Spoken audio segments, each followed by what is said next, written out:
नमस्कार मित्रांनो, आज आम्ही वाचणार आहोत श्रीमद भगवद्गीतामधला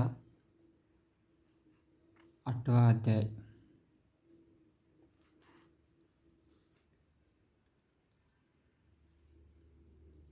अर्जुनाने विचारले, हे पुरुषोत्तम, हे भगवान, ब्रह्म म्हणजे काय? आत्मा म्हणजे काय? सकाम कर्म म्हणजे काय? ही भौतिक सृष्टी म्हणजे काय? आणि देवता कोण आहेत? हे सर्व कृपया मला सांगा. हे मधुसूदन, यज्ञांचा अधिपती कोण आहे आणि या दोन्ही देहामध्ये तो कसा निवास करतो?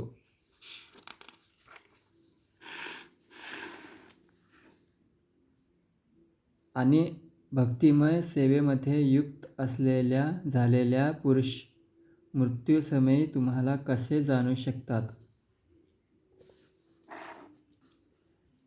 श्री भगवान म्हणाले, अविनाशी दिव्य जीवाला ब्रह्म म्हटले जाते आणि त्याचा नित्य स्वभावाला अध्यात्म असे म्हणतात. जीवाच्या प्रकृत देहाच्या उत्पत्तीस कारणीभूत असणाऱ्या कार्यांना कर्म किंवा सकाम कर्म असे म्हणतात.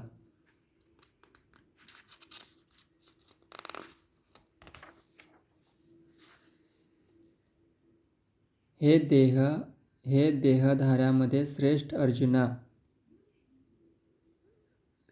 निरंतर परिवर्तनशील असणाऱ्या भौतिक प्रकृतीला अधिभूत असे म्हणतात. चंद्र सूर्यासारख्या देवदेवतांचा समावेश असणाऱ्या परमेश्वराच्या विराट रूपाला आदिदेव असे म्हणतात. आणि प्रत्येक देहधारी जीवामध्ये परमात्म्यारूपाने मी पुरुषोत्तम भगवान वास करतो आणि मलाच यज्ञांचा अधिष्ठाता असे म्हणतात. आणि अंतकाळी केवळ माझे स्मरण करीत जो आपला देहत्याग करतो तो तात्काळ माझ्या प्रकृतीची प्राप्ती करतो, यात मुळीच संशय नाही.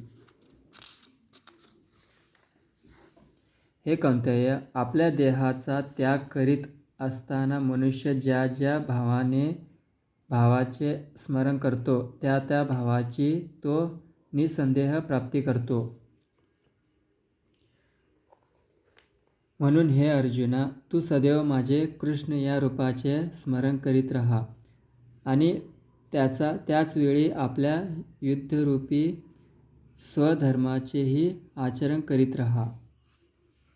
स्वतःची कर्मे मला अर्पण केल्याने आणि आपल्या मन तथा बुद्धीस माझ्या ठायी स्थिर ठेवल्याने तुला निसंदेह माझी प्राप्ती होईल. हे पार्थ, आपले मन विचलित होऊ न देता त्यास माझ्या निरंतर स्मरणामध्ये युक्त करून माझे अर्थात परम पुरुषाचे जो ध्यान करतो तो निश्चितपणे माझी प्राप्ती करतो. मनुष्याने परम पुरुषाचे सर्वज्ञ, पुरातन, नियता, अणुपेक्षाही सूक्ष्म, अखिलाचे पालन करता, सर्व भौतिक अल्पनाच्या अतीत असणारे अचिंत्य आणि नित्य पुरुष या रूपामध्ये ध्यान केले पाहिजे. परम पुरुष भगवंत सूर्याप्रमाणे तेजस्वी असून भौतिक प्रकृतीच्या पलीकडे अर्थात दिव्य आहेत. जो मनुष्य अंतकाळी दोन्ही भुयांमध्ये प्राणवायू स्थिर करतो आणि योग समानार्थाद्वारे विचलित मनाने तसेच पूर्णपणे भक्तिभावाने भावित होऊन भगवत स्मरण करण्यामध्ये युक्त होतो, त्याला निश्चितच भगवंताची प्राप्ती होते.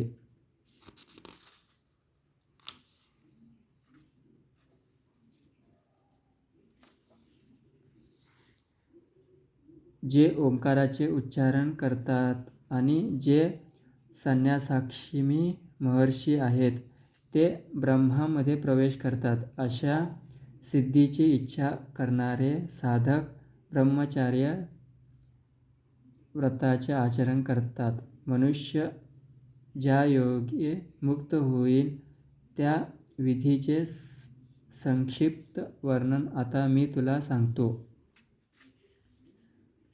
सर्व इंद्रियांच्या क्रियांपासून निवृत्त होणे म्हणजेच योगावस्था किंवा योगधारणा होय. इंद्रियांची सर्व द्वारे संयमित करून आणि मनाला हृदयामध्ये तसेच प्राणवायूला मस्तकामध्ये स्थित करून मनुष्य स्वतःला योगामध्ये स्थित करतो. योगाभ्यासामध्ये स्थिर झाल्यावर परम पवित्र ओंकाराचे उच्चारण करीत जर कोणी भगवंताचे स्मरण केले आणि आपल्या देहाचा त्याग केला तर त्याला निश्चितच आध्यात्मिक लोकांची प्राप्ती होते. हे पार्थ, जो भक्त विचलित न होता अनन्य भावाने सतत माझे स्मरण करतो त्याला प्राप्त होण्यास मी सुलभ असतो, कारण तो निरंतरपणे भक्तियोगात रममाण झालेला असतो.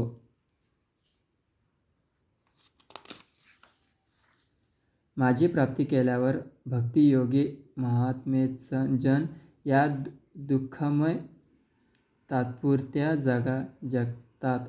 जगतात कधीच परतून येत नाहीत, कारण त्यांना परमसिद्धी प्राप्त झालेली असते. प्राकृतिक जगतातल्या अत्युच्च ब्रह्मलोकापासून ते सर्वात खालच्या लोकापर्यंत सर्व लोक दुःखाची स्थाने आहेत. या लोकांना वारंवार जन्ममृत्यू होतात. परंतु हे कौंतेय, माझे धाम प्राप्त करणाऱ्या जीवास कधीच पुनर्जन्म नसतो.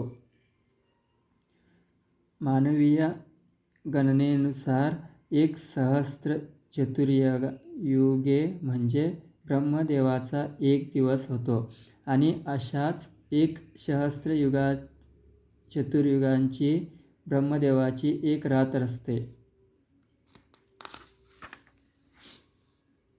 ब्रह्मदेवाचा दिवसाचा आरंभ झाल्यावर सर्व जीव अव्यक्तातून व्यक्त होतात आणि त्यांच्या रात्रीचा आरंभ झाल्यानंतर ते पुन्हा अव्यक्तात लय पावतात. पुन्हा ब्रह्मदेवाचा दिवस चालू झाल्यानंतर सर्व जीव अस्तित्वात येतात आणि ब्रह्मदेवाची रात्र चालू झाल्यानंतर आपोआपच त्यांचा लय होतो. याहून अन्य एक अव्यक्त प्रकृती आहे, जी या व्यक्त आणि अव्यक्त जड पदार्थाच्याही पलीकडे तथा सनातन आहे. मी परा आणि अविनाशी आहे. संपूर्ण जगताचा प्रलयही झाला तरी प्रकृती नष्ट होत नाही. वेदांती ज्यांचे अव्यक्त आणि अक्षर म्हणून वर्णन करतात, जे परम लक्ष्य म्हणून जाणले जाते, ज्या स्थानाची प्राप्ती झाल्यावर मनुष्य पुन्हा कधीच परतून येत नाही, तेच माझे परमधाम होय.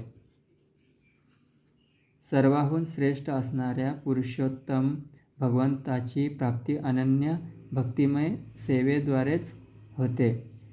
ते जरी आपल्या धामामध्ये विचारसमान असले तरी ते सर्वव्यापी आहेत आणि सर्व काही ज्यांच्या ठायी स्थित आहे.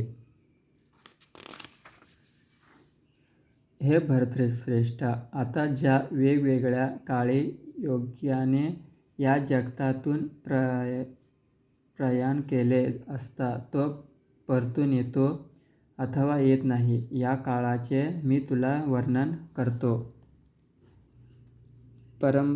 परब्रह्माचे स्वरूप जाणणारे साधक अग्निदेवतेच्या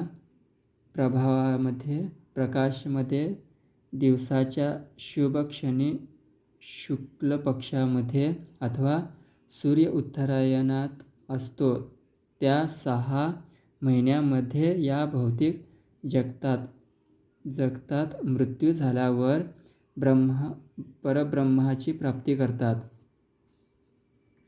धूर रात्र, कृष्ण पक्ष किंवा दक्षिणायनामध्ये मरण पावणारा योगी चंद्रलोकाची प्राप्ती करतो, परंतु तो पुन्हा परत येतो.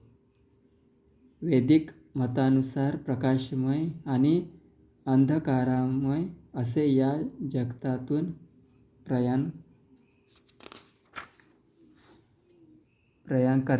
करण्याचे 2 मार्ग आहेत. जेव्हा मनुष्य प्रकाशमय मार्गातून प्रयाण करतो तेव्हा तो परत येत नाही, परंतु जेव्हा अंधकारमय मार्गातून प्रयाण करतो तेव्हा तो परत येतो. हे अर्जुना, भक्त जरी हे दोन्ही मार्ग जाणत असला तरी तो कधीच मोहित होत नाही. म्हणून तू सदैव भक्तीमध्ये युक्त हो.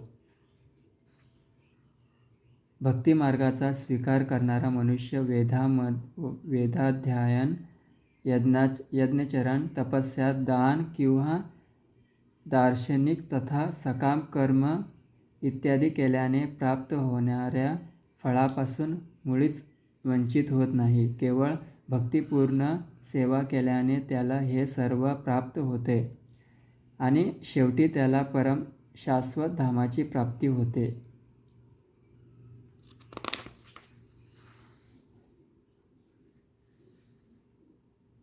धन्यवाद मित्रांनो. आपला 8वा अध्याय संपलेला आहे.